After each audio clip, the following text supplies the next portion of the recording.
नमस्कार मित्रांनो आणि मैत्रिणींनो. चर्चेस कारण की या आपल्या मराठी पॉडकास्टमध्ये मी संजीवनी गराटी आपलं सर्वांचं मनःपूर्वक स्वागत करते. तर आज आपण गणेशोत्सवाच्या मुहूर्तावर आपल्या या मराठी पॉडकास्टला सुरुवात करत आहोत आणि आज आपला शुभारंभाचा एपिसोड आहे. तर ह्या शुभारंभाच्या एपिसोडला आपल्याला एक अतिशय महत्त्वाचे पाहुणे लाभलेले आहेत. ते म्हणजे श्रीमंत दगडूशेठ हलवाई गणपती ट्रस्टचे विश्वस्त उत्सव प्रमुख अक्षयजी गोडसे. तर अक्षयजी गोडसे आपलं मनपूर्वक स्वागत. जय गणेश. तर सुरुवातीला रासने ज्वेलर्स तर्फे एक दगडूशेठ बाप्पाची एक सुबक अशी मूर्ती आपल्याला आम्ही भेट म्हणून देत आहोत. रासने ज्वेलर्स यांचं एक अतिशय सुंदर सुबक आणि देखण्या गणेश मूर्तींचं दालन आपल्याला दगडूशेठ गणपतीच्या बरोबर समोर, मंदिराच्या बरोबर समोर बघायला मिळेल. इथे अशाच प्रकारच्या अतिशय सुबक आणि सुंदर मूर्ती आहेत. तर आपण दालनाला जरूर भेट द्या आणि या रासने ज्वेलर्सचे कॉन्टॅक्ट डिटेल्स तुम्हाला खाली डिस्क्रिप्शन बॉक्समध्ये सुद्धा बघायला मिळतील. त्यानंतर सुप्रिया वाघ अशा एक माझी मैत्रीण आहे. त्या एक खाद्य संस्कृती असं एक खाद्य पदार्थांचं एक दालन चालवतात. तर त्यांच्यातर्फे ही एक छोटीशी लाडू टोकरी आपल्याला पाठवलेली आहे. तर त्याच्यात विविध प्रकारचे लाडू म्हणजे पौष्टिक लाडू, बेसन लाडू आणि अशा लाडूंचा आस्वाद आपण घेऊ शकता. त्याच्यानंतर पुणे कॉटन कंपनी तर्फे ही एक गणपती बाप्पाचीच एक बॅग आहे. तर पुणे कॉटन कंपनी हे कॉटनच्या टी शर्ट्समध्ये आणि टोट बॅग ही त्यांची स्पेशालिटी आहे. तर www.punecottoncompany.com अशी त्यांची वेबसाईट सुद्धा आहे आणि कॉन्टॅक्ट डिटेल्स तुम्ही खाली डिस्क्रिप्शन बॉक्समध्येही बघू शकता. तर अक्षयजी, आपण थोडीशी आज आपल्या गप्पांना सुरुवात करूया. तर साहजिकच असा प्रश्न सर्वांना मनात येणं साहजिक आहे की दगडूशेठ गणपती आपलं सर्वांचंच, पूर्ण भारताचं, महाराष्ट्राचं एक आराध्य दैवत असं बनलेलं आहे. बाप्पाची महती खूप मोठी आहे. विस्तार आपल्या कार्याचा, ट्रस्टच्या कार्याचा वगैरे खूप मोठा आहे. आपण इतके वर्ष पाहतोच आहोत. तर थोडंसं आम्हाला तुमच्याबद्दल सांगा. तुम्ही ह्या बाप्पाच्या कार्याबरोबर खूप पूर्वीपासून कार्यरत आहात. तर बाप्पांचा थोडा इतिहास, सुरुवात कशी झाली, त्याच्या मागे कोण कोण लोक होते, त्यांनी हे सगळं उभं केलं, तर तुमच्याकडनं हे सगळं ऐकायला खूप आवडेल. जय गणेश. मी प्रथमतः आपले मनापासून आभार मानतो.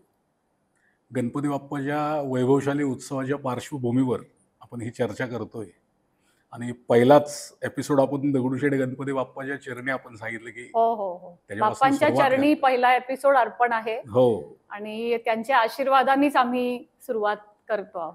त्याच्यामुळेच मी या सगळ्या तुमच्याही प्रवासाला खूप खूप शुभेच्छा देतो आणि गणपती बाप्पाच्या चरणी प्रार्थना करतो की आपली खूप खूप खूप उन्नती, प्रगती व्हावी. हो, नक्कीच आपल्या आशीर्वादांची गरज आहे, सर्वांच्याच आशीर्वादांची गरज आहे. नक्कीच होईल. साधारण 1893 साली दगडूशेठ हलवाई गणपती बाप्पाच्या या सगळ्या सार्वजनिक गणेशोत्सवाची किंवा दगडूशेठ हलवाई गणपतीची स्थापना झाली. त्यावेळेला झालं असं की श्रीमंत दगडूशेठ हलवाई, जे पुण्यातले सर्वात मोठे श्रीमंत मिठाईचे व्यापारी होते, त्यांना श्रीमंत ही पदवी इंग्रजांनीच दिलेली होती. कारण की त्यांना श्रीमंतही म्हणायचे आणि त्यांना दगडूशेठ बरोबर नगरशेठ सुद्धा म्हणत होते. आणि त्यांच्या सुविद्य पत्नी, ज्या अत्यंत धार्मिक प्रवृत्तीच्या होत्या, लक्ष्मीबाई दगडूशेठ हलवाई, हे अत्यंत धार्मिक आणि सात्विक दोघं नवरा बायको होते. त्यावेळेला असं झालं की प्लेगची खूप मोठ्या प्रमाणात या आपल्या देशात, या जगात महामारी आली होती. जसं आपण 2020-21ला बघितलं की कोरोनाची महामारी सगळ्या आपल्या देशाला व्यापलं होतं. बरोबर. आणि खूप नुकसान त्यामध्ये आपलं झालं. तशीच काहीशी परिस्थिती किंवा तसंच काहीचं नुकसान त्यावेळेला झालं होतं. त्यामध्ये दगडूशेठ हलवाईंचा एकुलता एक मुलगा, त्याचं दुःखद निधन झालं आणि ते खूप हताश झाले, निराश झाले. त्यांना ते दुःख पचवणं खूप अवघड जात होतं. ज्या वेळेला माणूस हताशाने निराश होतो, त्यावेळेला तो थोडा अध्यात्माकडे वळतो किंवा हो, साहजिकच. देवाची तो साथ घालतो. बरोबर. म्हणजे अशाच आणि ते दोघंही अत्यंत धार्मिक दोघं प्रवृत्तीचे. प्रवृत्तीचे होते. त्यांनी त्यांचे गुरु म्हणजे आमच्या सगळ्यांचेच सद्गुरू माधवनाथ महाराज, हं, ज्यांची हं, हं. आता इंदोरला समाधी हो, आहे हो. बरोबर आहे. आणि चित्रकूटला ज्यांचं जन्मस्थान, हं, अशा माधवनाथ महाराजांना त्यांनी पाचारण केलं. हं. त्यांनी बोलून घेतलं आणि माधवनाथ महाराजांनी त्यांचं सात्वंत केलं. त्यांना त्या दुःखातनं बाहेर काढण्याचा पूर्ण प्रयत्न केला आणि दगडूशेठ हलवाईंना असा गुरु आदेश दिला, की तुम्ही एक दत्त महाराजांची आणि गणपती बाप्पाची मूर्ती बनवा आणि त्या दोन्ही देवतांची स्थापना करून त्या देवतांनाच आपल्या मुलासारखं माना आणि त्यांचं बरं. सगळं संगोपन करा. ओके. तर हा गुरु आदेश होता म्हणल्यावर दगडूशेठ हलवाईंनी त्वरितच माधवनाथ महाराजांचा आदेश मानून लक्ष्मीबाईने आणि दगडूशेठ हलवाईंनी एक दत्त महाराजांची संगमरवराची मूर्ती आणि गणपती बाप्पाची मातीची मूर्ती, कारण की त्यावेळेला लोकमान्य बाळ गंगाधर टिळक, ज्यांना आपण असंतोषाचे जनक म्हणतो, ज्यांनी आपल्या स्वातंत्र्य लढ्यात अत्यंत मोठी चळवळ उभारली, हं. ज्या वेळेला लोक एकत्र यायला घाबरत होती, त्यावेळेला त्यांनी सार्वजनिक गणेशोत्सवाची मुहूर्तमेढ या पुणे शहरात त्यांनी बरोबर. रोवली आणि त्यांची प्रेरणा घेऊनच आपण आज सगळा गणेशोत्सव साजरा करतो. अशा लोकमान्यांनी एक आवाहन केलं होतं, हं. की पुण्यातली जी काही प्रसिद्ध, सुप्रसिद्ध किंवा काही जी वजनदार लोक आहेत, ज्यांना लोक मानतात, अशा लोकांनी पुढे येऊन पुढे येऊन सार्वजनिक ह्याचं. गणेशोत्सव सुरू करावा. बरोबर. त्याचं कारण असं की ग्वाल्हेरला कृष्णाजी पंत खाजगीवाले हे आपल्या स्वतःच्या एक वैयक्तिक कामासाठी गेले होते. हं, हं, हं. तिथं त्यांनी ग्वाल्हेर संस्थानात सार्वजनिकरित्या गणेशोत्सव साजरा होताना बघितला आणि त्यांना खूप मोठा अचंबा वाटला, आश्चर्य वाटलं, की इथं लोक एकत्र म्हणजे साधं भेटायला येत नाहीयेत. म्हणजे इंग्रज तेव्हा येऊन देत नव्हते, आपण पारतंत्र्यात होतो. हं, तर इथं खूप मोठा उत्सव साजरा होतोय, त्या निमित्तानं लोक एकत्र येत आहेत. हं. आणि मग लगेचच त्यांना ती कल्पना सुचली आणि ते लगेच दुसऱ्या दिवशी येऊन पुण्यात भाऊ रंगारींना भेटले. अच्छा. भाऊसाहेब रंगारी भवनात त्यांची भेट झाली. त्यांनी त्यांना सांगितलं, की असं असं मी ग्वाल्हेरला पाहिलं, की सार्वजनिकरित्या गणेशोत्सव तिथं साजरा होतोय, तर आपण ह्याच्यावर काहीतरी केलं पाहिजे. तेव्हा भाऊ रंगारी, कृष्णाजी पंत खाजगीवाले आणि घोटवडेकरांचे असे 3 गणपती त्यांनी सुरुवात केली आणि अच्छा. लोकमान्यांच्या आवाहनानंतर मग पुढचे जे गणपती आहेत, मग दगडूशेठ हलवाईंचा असेल किंवा इतर जे कोणी असतील, मंडई मंडळाचा असेल, जे आपण 125-130 वर्षाची परंपरा लाभलेली जी आत्ताची सार्वजनिक गणेशोत्सव मंडळं आपण ज्यांना म्हणतो, हं. त्यांची सगळ्या त्या उत्सवाची सुरुवात झाली. लोकमान्यांच्या सार्वजनिकरित्या गणेशोत्सव जो लोकमान्यांनी केला, हं. त्यातलाच दगडूशेठ हलवाई गणपती बाप्पा आपला आहे. हं. दगडूशेठ हलवाईंनी ती मूर्ती तयार केली, तिची विधिवत स्थापना केली आणि त्या मूर्तीचं किंवा त्या दत्त महाराजांच्या मंदिराचं, त्या दत्त मंदिराच्या वरतीच त्यांचं घर होतं. त्यांचं राहतं घर तिथंच होतं. दगडूशेठ हलवाई. हो, आणि समोरच त्यांचं मिठाईचं दुकान होतं. हं, हं. त्यामुळे त्यांनी ती सगळी सुरुवात केली. हं. आणि पुढे जाऊन दगडूशेठ हलवाईंचं सुद्धा निधन झालं आणि त्यांच्या स्मरणार्थ सगळ्या व्यापाऱ्यांनी एक दुसरी मूर्ती बनवली 1896 साली, ओके. जी आपल्या आत्ता पिताश्री वृद्धाश्रम आपला जो ट्रस्टचा हं, आहे हं, हं. कोंढव्याला, तिथे तिची मंदिर आहे, तिचं रोजचं पूजन वगैरे होत असतं होत असतं. ओके. आणि अशा पद्धतीने तो दगडूशेठचा सगळा प्रवास त्यावेळेला सुरू झाला सुरू झालं. आणि तसं होत होत होत तेव्हा पंच कमिटी होती. ओके. त्या पंच कमिटीमध्ये अनेक सदस्य होते. त्यामध्ये माझे पंजोबा बाबूराव गोडसे सुद्धा होते. अच्छा. म्हणजे दगडूशेठ हलवाईंबरोबर ते सुद्धा ते त्यावेळेला त्यावेळेला. गणेशोत्सवात कार्यरत होते.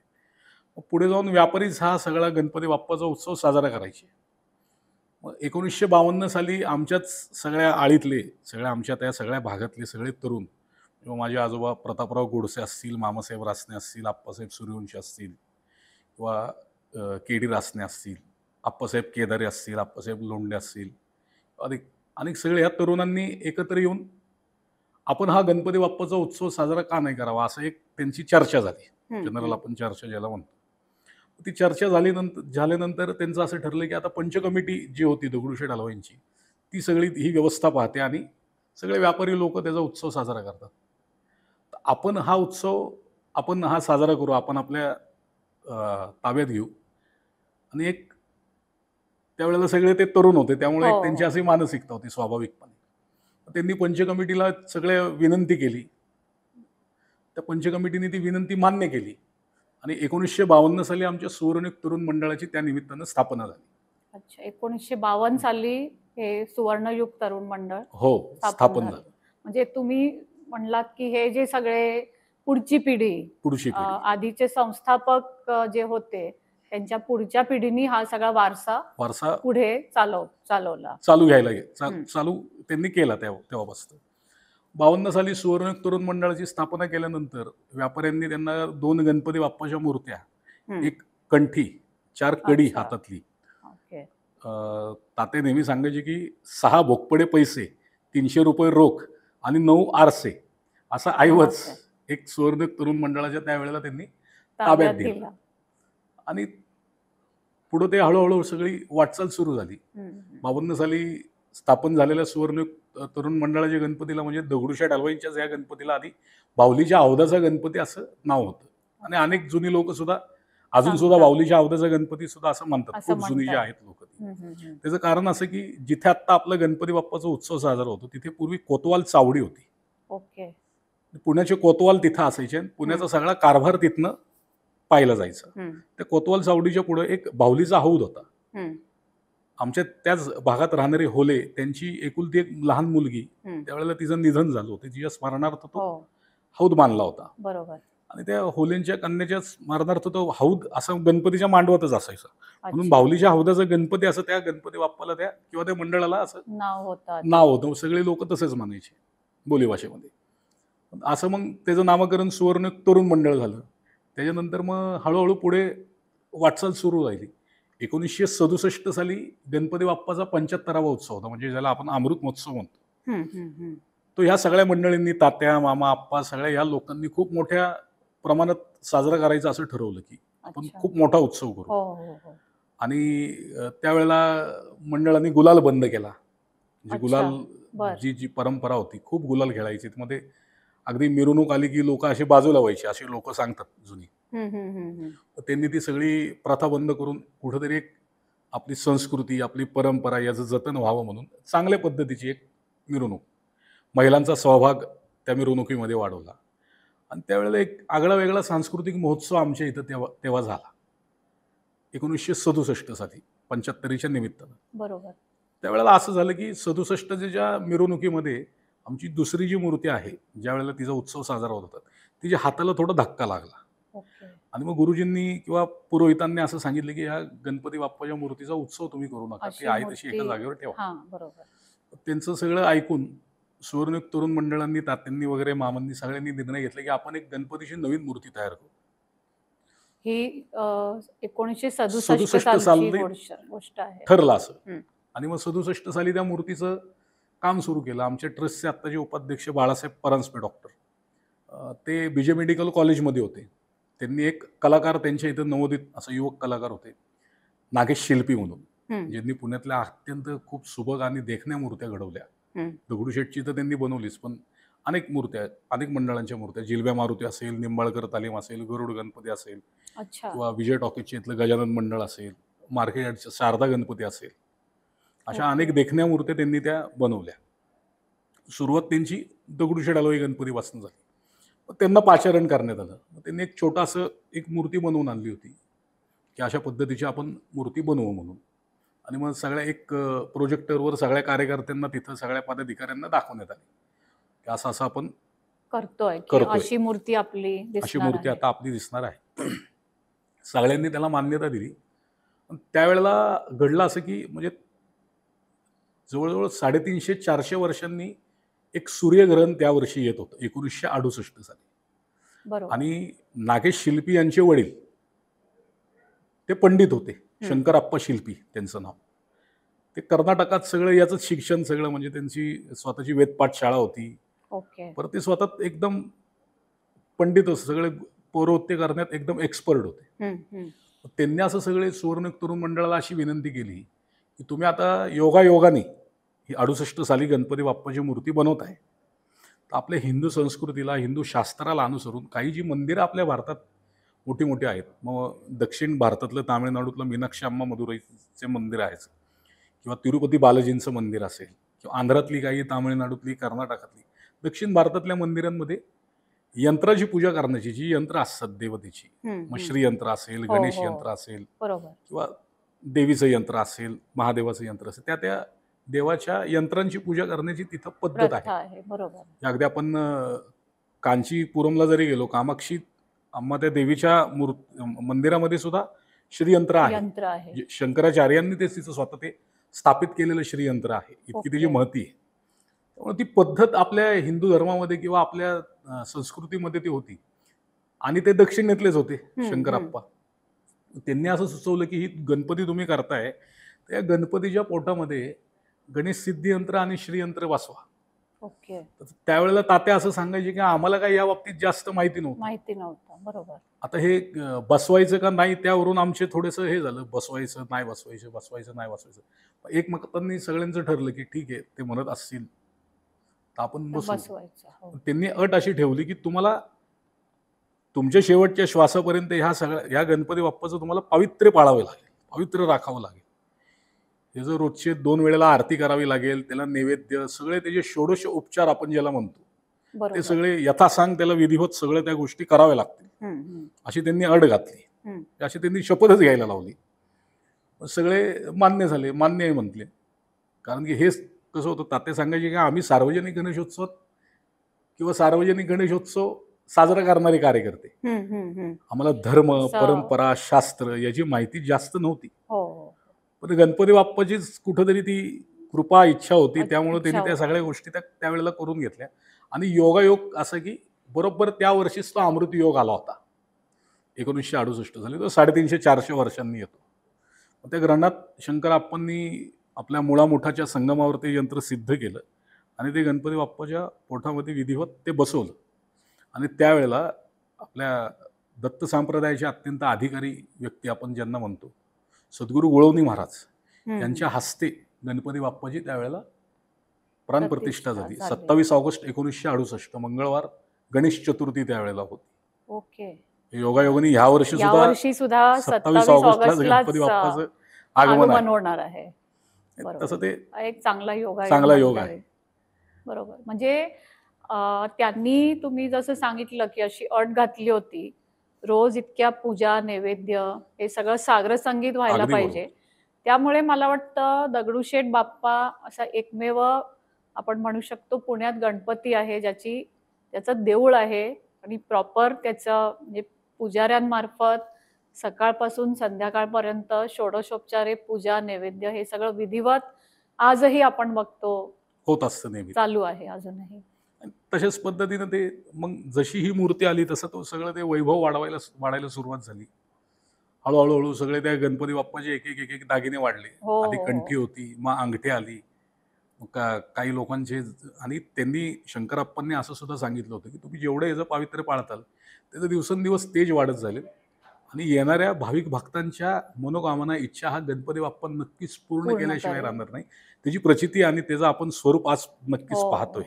म्हणजे बाप्पाची कीर्ती पण उत्तरोत्तर वाढत आहे. लोकांचं म्हणजे भक्तांची संख्या, भक्तांना आलेले अनुभव आणि जसं तुम्ही म्हणताय की बाप्पाचं वैभव, हे मला वाटतं हा एक खूप मोठा पॉइंट आहे त्यांनी जो सांगितला होता की ही जी अट घातली होती ती आपण सार्थ करून दाखवली आहे अजून सुद्धा. आता थोडंसं आपण ही मूर्ती आल्यानंतरचं जे रूप आहे गणेशोत्सवाचं किंवा पुढे जसे बदल होत गेले तसं आता एक गर्दी वाढली किंवा बाप्पाचं फॅन फॉलोईंग आपण जसं म्हणतो तसं वाढलं. बरोबर. तर त्याच्या मागे काय कारण असू शकतील? त्याचं कारण असं की सार्वजनिक गणेशोत्सवात हा गणपती बाप्पा आधीपासून, म्हणजे जसं मी तुम्हाला सांगितलं की 1893 पासून ही गणेशोत्सवाची परंपरा सुरूच आहे. बरोबर. आणि 68 नंतर म्हणजे, आणि त्या मूर्तीचं वैशिष्ट्यच असं आहे की तुम्ही एकदा त्या गणपती बाप्पाच्या समोर आलात की तुमचं देहभान हरपल्याशिवाय राहत नाही. हो, हे मात्र अगदी खरं आहे. मी अनेक लोकांच्या बाबतीत असे अनुभव म्हणजे मी ऐकलेत की ते पहिल्यांदा गणपतीला येतात, त्यांना कोणी ना कोणीतरी सांगितलेलं असतं की तुम्ही पुण्यात गेलात तर दगडूशेठला आवर्जून जा. आता अशी परिस्थिती की माणूस बाहेरच्या गावावरनं पुण्यात आलं की तो दगडूशेठला हमखास येतो. पहिले येऊन दर्शन करून मग पुढची कामं असे पण करणारे खूप लोक आहेत. तो एकदा आला की त्याच्या मोहात पडल्याशिवाय राहत नाही अशी हो हो परिस्थिती आहे. खरोखर. आणि त्याच पद्धतीनं हळूहळू त्याची लोकांना प्रचिती येत गेली. काही लोकांची ते इच्छापूर्ती झाली आणि त्यातनं या सगळ्या गोष्टींची वाढ होत गेली. आता थोडंसं एक इतका वेळ बोलत होतो देऊळ जे आहे बाप्पाचं मंदिर जे आपण बांधलं डेव्हलप केलं. आता थोडंसं आपण बघूया गणेशोत्सवात जे 10 दिवस जे असतं म्हणजे दगडूशेठ बाप्पाच्या गणपतीला मला वाटतं तिकडच्या सगळ्या मॅनेजमेंटला गर्दीची सवय आहेच. कारण गर्दी नाही असा दिवस विरळच असेल पूर्ण हो, वर्षात. हो. पण 10 दिवसात जे गणेशोत्सवात जी गर्दी होते ती अभूतपूर्व असेल. की इतकी गर्दी मला नाही वाटत कुठल्या अशा उत्सवात होत असेल भारतात कुठेही. तर हे बाप्पा भक्तांना खेचून आणतो. पूर्ण पुण्यातच नाही, महाराष्ट्रात नाही, मला वाटतं परदेशातूनही खूप लोकं येत असतील. तर हे जे आपलं गणपती मंडळ आहे, सुवर्णयुग तरुण मंडळ, मला वाटतं यांच्यावर एक केस स्टडी आपण करू शकतो, मॅनेजमेंट केस स्टडी. गर्दीचं नियोजन आणि आपण त्याचे उत्सव प्रमुख. हो. तर ह्या पूर्ण 10 दिवसांचं जे काय हे जे सगळं मॅनेजमेंट असते, त्याच्याबद्दल थोडं तुमच्याकडनं ऐकायला आवडेल आम्हाला. दगडूशेठ आणि गर्दी हे समीकरणच कायम राहिलेलं आहे. बरोबर, अगदी बरोबर. म्हणजे अगदी मी म्हणेल की त्याच्या स्थापनेपासूनच त्याच्या मांडवामध्ये कायम भक्तांची रीघ लागलेली असते किंवा भाविकांची गर्दी ही आपल्याला पाहायला मिळते. आणि ही त्याचीच कुठेतरी कृपा आहे की कुठल्याही गर्दीमध्ये कुठलाही अनुचित प्रकार किंवा ढकलाढकलीचा चेंगराचेंगरीचा घडत नाही. हे मी म्हणजे अगदी जबाबदारीने सांगू शकतो. जसं तुम्ही म्हणलात की ह्याच्या मागचं कारण काय, तर आमची जी व्यवस्थापन समिती आहे, सुवर्ण तरुण मंडळ असेल किंवा आमचं दगडूशेठ हलवाई गणपती ट्रस्ट असेल. दगडूशेठ हलवाई गणपती बाप्पाचा हा उत्सव जो आहे तो पुण्याचं आणि राज्याचं केंद्रबिंदू असणारा उत्सव आहे. बरोबर. देशातनं जगातनं गणेश भक्त त्या सगळ्या उत्सवाला, त्याच्या दर्शनाला, त्याच्या सजावटीला, जी सजावटीची अनेक वर्षांची परंपरा आहे, वैभवशाली परंपरा, ती पाहायला आवर्जून गर्दी करतात. विविध मंदिरं आपण त्यामध्ये साकारतो. विविध बरोबर. महाल, राजप्रासाद असे अनेक अनेक वर्ष ते साकारले गेलेले आहेत. त्यामुळं कायमच ते एक आकर्षणाचं केंद्र दगडूशेठचा उत्सव राहिलेला आहे. आणि आपण पाहतो की दिवसेंदिवस त्याची गर्दी वाढतच चाललेली आहे. त्या गर्दीचं नियोजन करणं म्हणजे आमच्याबरोबरच आमच्या ट्रस्ट मंडळाबरोबर पुणे शहर पोलीस जे आहेत, त्यांच्या हातात हात घालून किंवा त्यांच्या बरोबरीनं आम्ही उत्सव साजरा करतो. कारण की पोलिसांशिवाय हा उत्सव साजराच केला जाऊ शकत नाही. आणि अगदी बरोबर. पोलिसांचं आम्हाला पूर्ण सहकार्य असतं. मग ती मिरवणूक असून दे किंवा गर्दीचं नियोजन करणं असून दे. अगदी शनिवार वाड्यापासून ते मांडवापर्यंत गच्च गर्दी असते आपण पाहतो. हो, हो, हो. अगदी. 5व्या-6व्या दिवसानंतर. त्या 5व्या-6व्या दिवसानंतर पोलीस सुद्धा 12-12 तास काम करतात. जसे कार्यकर्ते 15-18 तास काम करतात. तसे पोलीस सुद्धा अत्यंत जीवापाड मेहनत घेऊन काम करतात. पोलीस असेल, महापालिका प्रशासन असेल, आपलं महावितरण असेल, MSEB बरोबर. ही सगळी मंडळी दगडूशेठ ट्रस्टला सर्वतोपरी सगळ्यात मदत करून, मदत सर्वतोपरी करून. सहकार्य करून हो, आम्हाला मला मदत वाटतं करत हे असतात. असं एकाचं काम नाही. ह्या हो, सगळ्यांनीच टीम वर्क आहे. टीम वर्क आहे. टीमवर्क करून आणि हातात हात घालूनच एकमेकांबरोबर काम केलं. म्हणूनच ती मॅनेजमेंट सक्सेसफुल होते हो, आणि हो, हो. कुठलाही अनुचित प्रकार घडत नाही. मला वाटतं त्याच्यातलं हे सॉरी. सर्वोत्तम उदाहरण म्हणजे आम्ही मागच्या वर्षी एक ICU सेंटर दगडूशेठ हलवाई गणपती बाप्पाच्या मंडपाच्या प्रांगणात केला होता. बरं. त्यामध्ये असं झालं की एका माणसाला थोडीशी भोवळ आली आणि तो चक्कर येऊन खाली पडला. त्याला आम्ही तिथल्या सगळ्या कर्मचाऱ्यांनी वगैरे सेवकांनी त्याला त्या ICU सेंटरमध्ये नेलं. अच्छा. त्याला सलाईन वगैरे लावलं, सगळा औषधोपचार झाला आणि त्याला घरी पाठवून दिलं. त्यानंतर त्यांनी सगळ्या टेस्ट वगैरे केल्या. त्याला माइल्ड अटॅक त्यावेळेला आला होता. काय म्हणताय? म्हणजे हार्ट अटॅक आलेल्या माणसाला आपण वाचवू शकलो. हो. आणि त्या ICU त्याभर सेंटर पुण्यातली जवळ-जवळ 250 हॉस्पिटल त्या बाबतीत आपल्याला दगडूशेठ ट्रस्टला सहकार्य मदत करतात. करतात. जसं आपण म्हणलो की हे टीम वर्क आहे. हो, हो, हो. सगळे कार्यकर्ते, विश्वस्त, पदाधिकारी सगळे, मग बरोबर. गुरुजी असतील, सिक्युरिटी गार्ड असतील, पोलीस असतील, सगळे कॅमेरावाले, व्हिडिओवाले, नारळाचं वितरण हा खूप किचकट प्रश्न असतो. हो, म्हणजे मी हा पॉइंट विचारणार होते. जितके नारळ येतात उत्सव काळात, गणपती उत्सव काळात, त्याच्यासाठी मी असं ऐकलंय की एक वेगळी मॅनेजमेंट असते. रोजचे इतके नारळ जमा झाल्यावर त्यांचं कुठे दुसरीकडे वितरण करतो आम्ही त्याचं. वितरण करायचं वगैरे. त्याला आम्ही 3 शिफ्टमध्ये काम करतो. त्याच्यामध्ये जवळ-जवळ 100 माणसं त्याच्यामध्ये काम करत असतात. कारण की नारळाचं प्रमाण खूप असतं. दगडूशेठ बाप्पाला नारळ वाहण्याची एक परंपरा आहे, हो प्रथा हो आहे. हो आपल्या राज्याच्या कानाकोपऱ्यातनं लोकं आवर्जून 5 नारळाचं तोरण, 11, 21, 51 अगदी 100 नारळ गणपती बाप्पाला त्यावेळेला अर्पण नारळांची करतात. आरास आपण काही जुन्या मांडवामध्ये फोटो बघितले असतील तर हो असे हो दोन्ही बाजूला डोंगरच्या डोंगर उभे आहेत करेक्ट. नारळाचे. ती प्रथा राहिलेली आहे. मग त्या नारळांचं पुढे आपण आपण ते नारळ एका ठिकाणी जमा करतो आणि पुढे ते बाजारातच आपण त्याचं वितरण दिले करून जातात. टाकतो. कारण की एवढ्या मोठ्या प्रमाणात ते सगळं वाटप करणं खूप अवघड होऊन हो जातं. हो आणि ते खूप किचकट काम आहे. ते नारळ आणायचे, ते सगळे एक-एक करायचे, ते पोत्यामध्ये भरायचे. ती पोती एका ठिकाणी लावून ठेवायची आणि परत त्याचं वितरण करायचं. या सगळ्या व्यवस्थेला गणेशोत्सवानंतर 15-20 दिवस जातात. हो हो मी समजू शकते. हो. इतक्या प्रमाणात जर ते असतील नारळ म्हणजे हा एक मॅनेजमेंट मधला खूप मोठा एक मला वाटतं लेसनच आहे. हो, हो. की एखाद्या कार्यकर्त्याला जर तिकडे फक्त 10 दिवस पाठवून फक्त हे कसं मॅनेज आपण करता हे शिकणं हे खूप मोठा एक मला वाटतं it's a lesson in itself. आणि ही मेन म्हणजे आमची ही सगळी व्यवस्था तात्या, मामा, आप्पा ह्या सगळ्या लोकांनी आम्हाला लावून गेल्यामुळं लावून आम्हाला दिलेली सुद्धा ते आहे. इझी पडलेलं आहे. बरोबर आहे. किंवा आत्ताचे आमचे जे पदाधिकारी असतील, सुनील भाऊ रासने असतील, हम्म. माणिकदादा चव्हाण असतील, आमचे हेमंत भाऊ असतील, महेश भाऊ असतील, माझे वडील होते अशोकराव गुडसे ते असतील.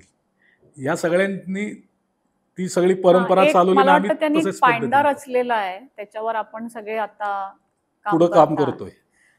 अजून एक आपण उत्सवाबद्दल बोलतोय तर महिला अथर्व शीर्ष हा एक उपक्रम जो सुरू केला मला वाटतं हे दगडूशेठ बाप्पाचं मंडळ पहिलं होतं ज्यांनी हा एक मला वाटतं शुभारंभ ह्या प्रथेचा केला आणि हो. आज आपण बघतो महाराष्ट्रातली खूप अशी मंडळं आहेत जी आता म्हणजे महिलांचा अथर्व शीर्ष हे करतायत. तर हा उपक्रम कसा सुरू झाला, कधी झाला ह्याच्या मागे काय संकल्पना होती? हे साधारण एक 40 वर्षापूर्वी अशी कल्पना आली, की महिलांचा सहभाग त्यावेळेला गणेशोत्सवामध्ये खूप कमी प्रमाणात होता. बरोबर. महिला ह्या सार्वजनिक गणेशोत्सवात यायला थोडंसं घाबरत होत्या. मग त्यावेळेला सगळ्या आमच्या विश्वस्त मंडळाने अशी एक कल्पना मांडली, की आपण महिलांचं अथर्व शीर्ष सुरू केलं पाहिजे.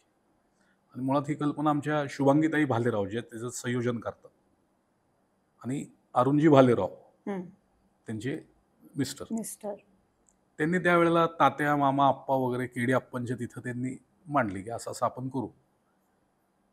त्यांनी लगेच त्या गोष्टीला मला वाटतं आज होकार दिला. हे असं झालंय की पहिल्यापासूनच ह्याच्यात नाव नोंदणीला सुरुवात होते हो, हो, आणि हो.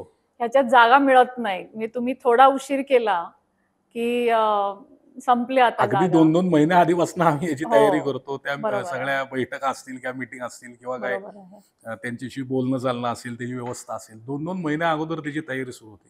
तुम्हाला म्हणजे ऐकलं तर खोटं वाटेल, की 51 महिलांपासून त्याची सुरुवात झाली होती. आज अच्छा. जवळ-जवळ नाही म्हटलं तरी 50,000 हो, महिला हो, हो. त्या गणपती बाप्पाच्या पुढं ऋषीपंचमीच्या दिवशी एका सुरात, एका तालात अथर्व शीर्ष आणि आरती करायला पहाटे 3 वाजल्यापासून तिकडे पारंपरिक वेशभूषेत येत असतात. बरोबर आहे. आणि ते चित्र आपण पाहिलं तर एकदम वेगळी त्याची अनुभूती येते. हो, हो. बरोबर आणि आहे. सगळं तो जो परिसर आहे म्हणजे मांडवापासून ते मंदिरापर्यंत अगदी नानावाड्यापर्यंतचा म्हणजे लाल महालापर्यंतचा तो नक्कीच पवित्र त्या सगळ्याच्या सुरांनी होत असेल याची खात्री आहे. म्हणजे आपण कल्पनाच करू शकत नाही की इतक्या सगळ्या महिला एका सुरात अथर्व शीर्ष म्हणजे तो पूर्ण परिसर असा एक भारावल्यासारखी दुमदुमून जातो परिस्थिती सर. तिकडे हो, हो. येत होत असेल आणि सगळ्या परिसरात इतके संस्कृत श्लोकांचं ते एक वातावरण म्हणजे एक अवर्णनीय अनुभव खूप मला त्याबद्दल वाटतं. म्हणजे येणाऱ्या सगळ्या माता भगिनींचे मनापासून आभार आहेत की त्या हो. आवर्जून येतात बरोबर. आणि त्या एकदम शिस्तबद्ध पद्धतीनं कुठलीही एवढी 50,000 गर्दी असून सुद्धा कुठेही चेंगराचेंगरी नाही. व्यवस्थित त्याचं व्यवस्थापन म्हणजे स्वयंशिस्तीचं पालन करत त्या महिला सुद्धा सगळ्या त्या गोष्टी करत असतात. म्हणजे एक गोष्ट मला अगदी कौतुकास्पद वाटते आणि हा अनुभव खूप जणांनी सांगितलेला आहे पुणेकरांनी की इतके वर्ष दगडूशेठचा जो आपला गणेशोत्सवात दगडूशेठ गणपतीला जी गर्दी होते पण कधीही कुठलाही अनुचित प्रकार तिकडे घडलेला असं आपण कधीच ऐकत नाही, किंवा एस्पेशली महिला सुरक्षा या बाबतीत आजकाल इतके प्रकार आपल्या कानावर येतात. पण या मंडळाच्या आसपास असं कधी झालेलं आहे, किंवा महिला सुरक्षेच्या बाबतीत कुठलीही रिस्क आपण कधीही घेत नाही? नाही, सुरक्षेच्या बाबतीत आम्ही ती काळजी घेतो, कारण की आमचे जवळजवळ 200 सिक्युरिटी गार्ड त्याच्यामध्ये असतात. मंडळातर्फे? हो, ट्रस्टच्या वतीनं 200 सिक्युरिटी गार्ड, त्याच्यामध्ये महिला जेंट्स म्हणजे दोन्ही? लेडीज जेंट्स दोन्ही असतात, महिला पुरुष दोन्ही असतात. त्यामुळे ती महिलांची सुरक्षा किंवा आम्ही जे कार्यकर्ते तिथं नेहमी मंडपात कामाला असतात किंवा ते जे कार्य करत असतात, त्यांना आवर्जून ही गोष्ट सांगायची, जशी आमच्या आधीच्या पिढ्यांनी सांगितली. हं. येणाऱ्या कुठल्याही भाविकाला आपल्याकडनं दुखावलं जातं कामा नये. मग भले तो 5 मिनिटं जास्त थांबला तरी चालेल. मांडव गणपतीच्या तो दर्शनाला आलेला आहे. बरोबर आहे. सर्वात त्याचं दर्शन होणं हे आपली जबाबदारी हो. आहे. प्राधान्याने आपण त्याला ते केलं पाहिजे कारण की शेवटी बाप्पा हा सर्वांसाठी हो, आहे. हो. आणि त्याच्यासाठीच येतात लोक. बरोबर. त्याच्या दर्शनासाठी, त्याच्या त्या सगळ्या त्या काय म्हणतात, ते सगळं वैभव पाहण्यासाठी हो. किंवा त्याला त्या डोळ्यात त्याला साठवून घेण्यासाठीच लोक आलेले असतात. आणि एक आहे की दगडूशेठ बाप्पाचं रूप इतकं, तुम्ही जसं म्हणता की ते समोर उभं राहिलं की एक म्हणजे तिथनं हलावसंच वाटत हो, नाही. आणि हो. जेव्हा गणेशोत्सवात जेव्हा अतिशय अजून खुलतो तो, फुलतो, असं फुलतो. म्हणतो हो. आपण, वेगवेगळ्या अगदी रोज बरोबर. वेगवेगळे साज शृंगार आणि त्याचे सगळे दागिने. त्यामुळे असं वाटतं की नमस्कार केला, असं वाटतं की आपली इच्छा जरूर पूर्ण होणार. या भावनेनी, श्रद्धेनी लोक तिकडे लोकांची तशी अनुभूती, येतात. प्रचिती आहेच. त्यांना आल्याशिवाय ती हो. राहत नाही. नक्कीच. आता थोडासा एक पॉइंट मला विचारायचा आहे की शताब्दी वर्ष जेव्हा बाप्पाचं झालं, तेव्हा एक खूप मोठा 58-60 दिवस एक मोठा उत्सव ट्रस्टतर्फे करण्यात आला. तर त्याच्याबद्दल थोडं आपल्याकडनं ऐकायला आवडेल. शताब्दी महोत्सव म्हणजे मला किंवा माझ्या मागच्या पिढीला जर तुम्ही विचारलं किंवा त्याच्या मागच्या पिढीला विचारलं, ज्यांनी त्या शताब्दी महोत्सवाचा आनंद आनंद घेतला, घेतलेला आहे. त्या माणसाच्या डोळ्यात पाणी आल्याशिवाय राहणार नाही, इतकी मी खात्री देतो. न भूतो न भविष्यती असा तो गणपती बाप्पाचा भव्य दिव्य सोहळा त्यावेळेला झाला. ओके. त्याची संकल्पना अशी असायची की तात्या नेहमी सांगायचे की आपण आपला वाढदिवस, तो 25वा असेल, 50वा असेल, 61वा असेल किंवा 75वा असेल, तो मोठ्या प्रमाणात साजरा करतो, लोकांना बोलवतो. अलीकडे तर वेगळ्याच काय काय प्रथा सुरू झाल्यात, पण आधीपासून आपण आपल्या वेगवेगळे कार्यक्रम करतो. संस्कृतीप्रमाणे जे करायचं ते करतो. वेगवेगळे कार्यक्रम करतो. मग ही तर सार्वजनिक गणेशोत्सवाची शताब्दी. होती, म्हणजे 100वा उत्सव होता.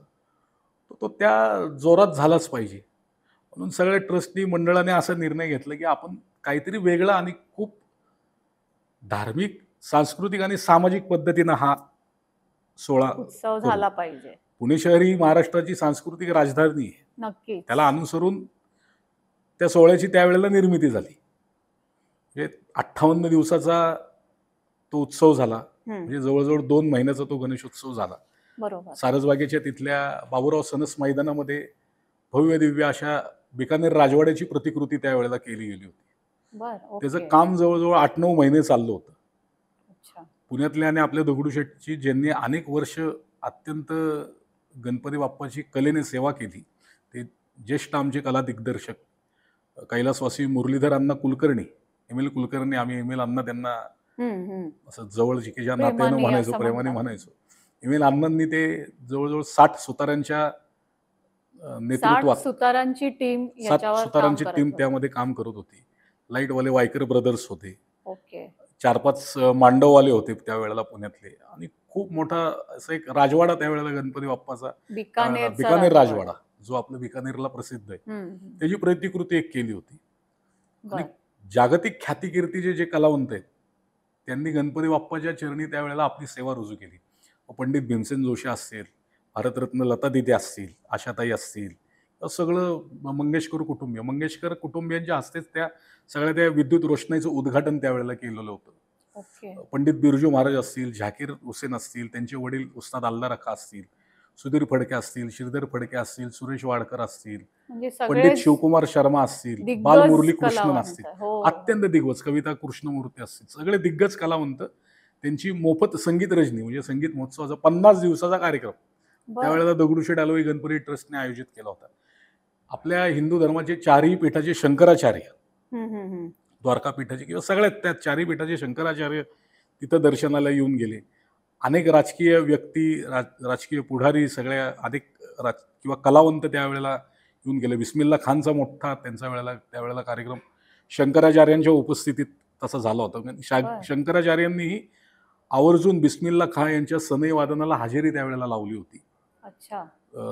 हेमा म्हणजे हे मालिनींचा मोठं एकात्मतेचं प्रतीक आहे.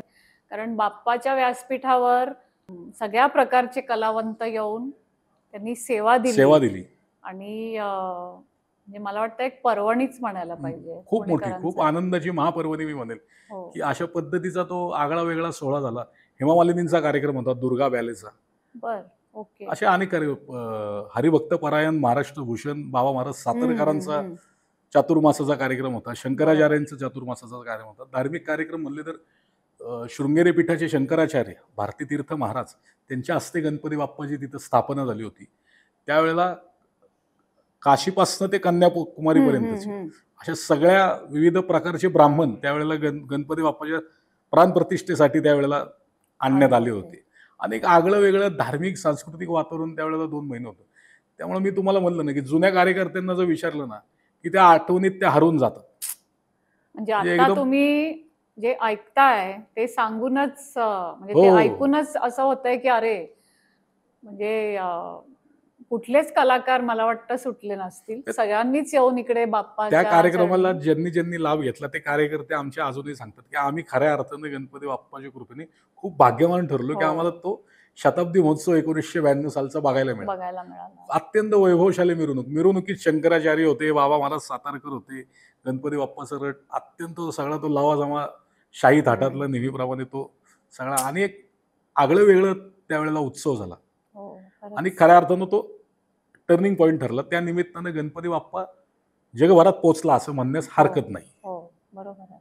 कारण हे सगळे तुम्ही कलाकार जे म्हणताय ते सगळे आंतरराष्ट्रीय कीर्तीचे, परत शंकराचार्यांची उपस्थिती, परत तुम्ही जे म्हणताय दिवसभर हे सगळं होम हवन, सगळे कार्यक्रम आणि संध्याकाळी सांस्कृतिक कार्यक्रम. हो. म्हणजे पुणेकरांनी सगळ्याच प्रकारच्या कार्यक्रमांचा ह्याच्यात आस्वाद घेतला. 58 दिवस. नक्कीच. तर प्रेक्षक हो, आजच्या आपल्या एपिसोडमध्ये आपण दगडूशेठ बाप्पाच्या इतिहासाबद्दल जाणून घेतलं. वेगवेगळे सांस्कृतिक कार्यक्रम आणि गणेशोत्सवात जी काय उत्सवाची धामधूम असते त्याच्याबद्दल अक्षयजींकडून जाणून घेतलं. तर आपल्या या शुभारंभाच्या एपिसोडमध्ये आपण आज इथेच थांबणार आहोत. पुढील भागात आपण दगडूशेठ बाप्पाच्या ट्रस्टतर्फे जे वेगवेगळ्या प्रकारचं सामाजिक कार्य केलं जातं त्याच्याबद्दल अधिक जाणून घेणार आहोत. पुढचा एपिसोड सुद्धा नक्की बघा. चॅनलला जरूर सबस्क्राईब करा. लवकरच पुन्हा भेटूया.